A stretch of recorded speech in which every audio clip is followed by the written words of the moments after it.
शव यात्रा। अमरपुर नाम के एक गांव में विमल हलवाई अपने 2 छोटे बच्चों और बीवी के साथ रहता है। विमल की पत्नी ज्योति भूत प्रेत जादू टोने में बहुत माना करती थी। इसका बिल्कुल विपरीत विमल इन चीजों को दकियानुसी माना करता था। रोज की तरह विमल अपने मिठाई की दुकान जाने के लिए निकलने की हड़बड़ी में होता है। मैं निकलता हूँ ज्योति, देरी हो जाएगी, दुकान भी खोलनी है मुझे। अजी ध्यान से, आज अमावस्या है। रास्ते में कोई कपड़ा या कुछ भी गिरा हो तो उसे लांग मत दीजिएगा, बगल से चले जाइएगा।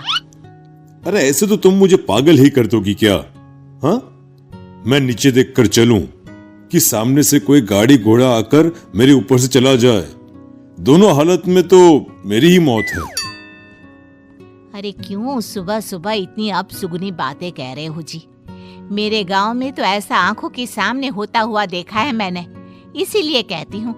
वरना मुझे क्या, पड़ोसी को तो नहीं कहना चाहती मैं, पति हैं आप मेरे, इसलिए बोल रही हूँ। विमल अपनी मिठाई की दुकान चला जाता है। दुकान पर पहले से ही ग्राहकों की लंबी लाइन लगी हुई थी। ये लो, वहाँ ज्योति अमावस्या को लेकर परेशान है और आज तो हमेशा से ज्यादा ही लंबी लाइन लगी पड़ी है। अच्छी खासी बिक्री होगी आज। विमल दुकान खोलता है। एक के बाद एक ग्राहक उसकी दुकान पर मिठाई ले रहे होते हैं। तभी गांव की एक बूढ़ी औरत विमल से कहती है, जिस तेजी से बिक्री हो रही है, कहीं किसी की नजर ना लग जाए, नींबू मिर्ची टांग ले। अरे क्या चाची तुम भी, ये सब नजर बजर कुछ नहीं होता है। कैसे लोग हैं मेरे आसपास। अपनी दुकान से शाम को विमल हंसते कूदते वापस घर आता है। हाँ, आज तो अच्छी खासी बिक्री हुई है। 1 महीने में जितनी बिक्री होती है, एक ही दिन में आज उतने पैसे कमा लिए मैंने। ये तो बहुत अच्छा हुआ जी, आज ही घर की नजर उतारी है मैंने। बिक्री तो अच्छी होनी ही थी। अच्छा, तुम खाना लगा दो, सारा माल बिक चुका है। मुझे शहर जाना होगा, कुछ चीजों की जरूरत पड़ेगी। रात भर मिठाई बनाऊंगा, तब जाकर कल सुबह दुकान खोल पाऊंगा। खाना खाकर विमल शहर जाने के लिए निकल पड़ता है। सुनिए जी, ध्यान से जाइएगा। चौरस्ते पर किसी जादू टोने की चीज पर पैर मत रख दीजिएगा। हे भगवान, हद हो गई ज्योति, ये तो मैं जा रहा हूं। विमल गुस्से से शहर जाने निकल पड़ता है। रात का काला घना अंधेरा, चांद की एक भी किरण ना होने के कारण अंधेरे में कुछ भी देख पाना मुश्किल था। जंगल के बीच के एक अधकच्चे रास्ते से विमल जा रहा होता है। चारों तरफ गुफ अंधेरा और सन्नाटा सुनाई दे रहा था, और सुनाई दे रही थी विमल के पैर के नीचे आ रहे सूखे पत्तों की आवाजें।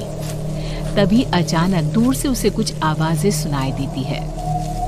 अरे, ये इतनी रात को जंगल के रास्ते कौन जा रहा है? शायद कोई टोली होगी। राम नाम सत्य है, राम नाम सत्य है, राम नाम सत्य है, राम नाम सत्य है। धीरे धीरे आवाज कुछ कुछ सुनाई पड़ती है। आवाज धीरे धीरे और नजदीक आती सी लगती है। विमल देखता है कि उसके सामने से सजी धजी सफेद कपड़े में लिपटी एक अर्थी निकल रही है, जिसके साथ 5 लोग ही थे। 4 आदमियों ने उसे कंधा दिया हुआ था। एक मटका लिए आगे आगे बढ़ रहा था। विमल के बिल्कुल सामने आकर अर्थी रुक जाती है।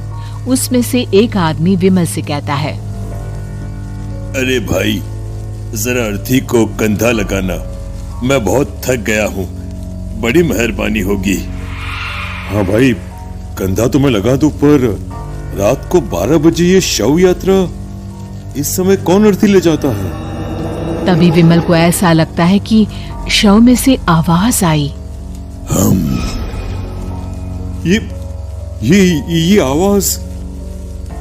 मजबूरी है भाई, आप कंधा दीजिए, मैं रास्ते में सब बताता हूँ आपको। विमल अर्थी को कंधा दिए चल रहा होता है कि उसे ऐसा लगता है कि हाथ में मटका लिए जो आदमी शव के आगे चल रहा है उसके पैर उल्टे हैं। क्या हुआ भाई, हकला क्यों रहे हो? वो आपके साथी के पैर उल्टे। विमल अपनी बात पूरी भी नहीं कर पाता कि वो देखता है कि उस आदमी के पैर तो सीधे ही हैं। अरे नहीं, कुछ नहीं, मुझे शायद वहम हुआ होगा। धीरे धीरे सब आगे बढ़ रहे होते हैं। तब विमल को अचानक लगता है मटके में से एक हाथ बाहर आ रहा है। विमल घबरा जाता है।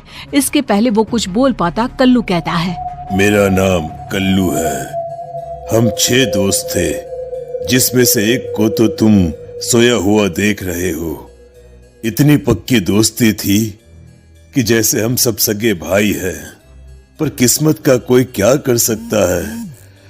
आज से 4 साल पहले एक नदी में हम सब नहाने गए थे, जिसमें डूबकर राजेश की मौत हो गई।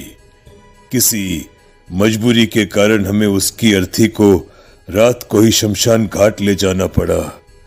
हम 5 उसे ले जा रहे थे। 4 साल पहले आप 5 में मैं कुछ समझा नहीं। मंकू अपनी गर्दन पीछे घुमाकर अपनी आंखें बड़ी बड़ी कर बीमल से कहता है, अरे भाई, पूरी कहानी खत्म होने दो, फिर बीच में बोल लेना, ठीक है? तभी रास्ते में एक हादसे में अपने दोस्त के साथ हम सभी मर गए। वो सामने देखो, हमारा दोस्त। बीमल सामने देखता है। उसे दिखता है कि एक ऐसा आदमी जिसका शरीर कई जन्मों से पानी के अंदर रहने के कारण सफेद पड़ गया है। उसकी आंखें बाहर की ओर निकली हुई थी।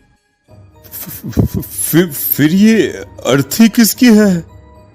अर्थी के साथ के लोग अर्थी को नीचे रखते हुए एक साथ बीमल की ओर देखते हुए कहते हैं, तुम खुद ही देख लो। बीमल शव पर से सफेद कपड़ा हटाता है। शव की जगह खुद को ही देखकर बीमल के होश उड़ जाते हैं। वो शव बीमल की ही थी। पलक झपकते ही बीमल उस अर्थी की जगह पर होता है।